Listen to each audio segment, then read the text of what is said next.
Hello everyone, it's Tim here, and I'm excited to have you join me today.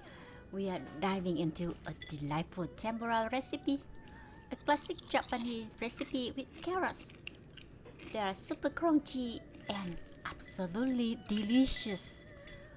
You know, crunchiness is everything. If you love crunchies, I love crunchy. Now for the batter, you will need 1 large whole egg mixed with 500 ml of water to start. Next, for the flour, I prefer using half cake flour and potato starch.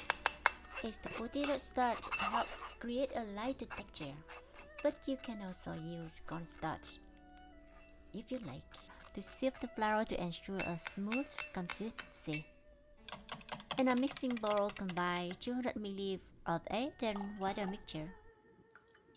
Gradually add the flour into 3 separate additions. This will help and ensure a smooth and well-blended batter. This basic recipe can be used with various ingredients, making it perfect popular dish like shrimp tempura, right? And choose fresh carrots by slicing the carrots into finely matched sticks or thin strips, or use mandolin if available. I'm excited to use my fancy Japanese cutting tool. It makes the process so much easier and more precise. Those fresh crispy carrots are just so tempting, right? Before dipping the carrots into the tempura batter, lightly sprinkle them with flour.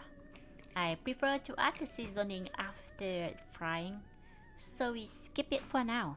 No sugar or salt to add.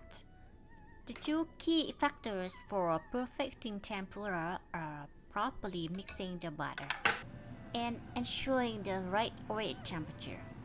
Temperature for the oil will be 350 degrees Fahrenheit, 175 degrees Celsius. You can use a thermometer to check the temperature.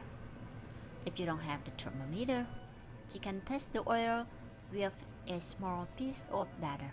If it bubbles and rises, you are good to go.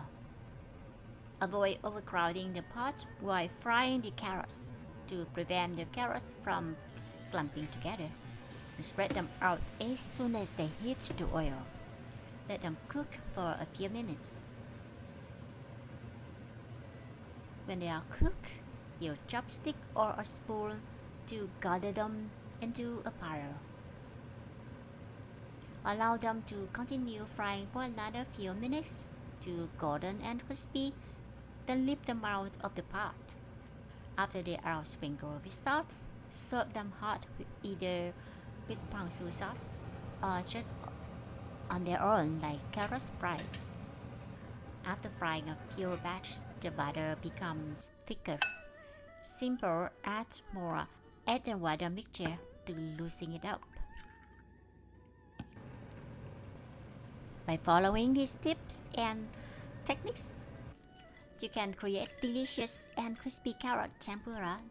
It's sure to impress. Thanks for watching. You can find the detailed recipe in the description below.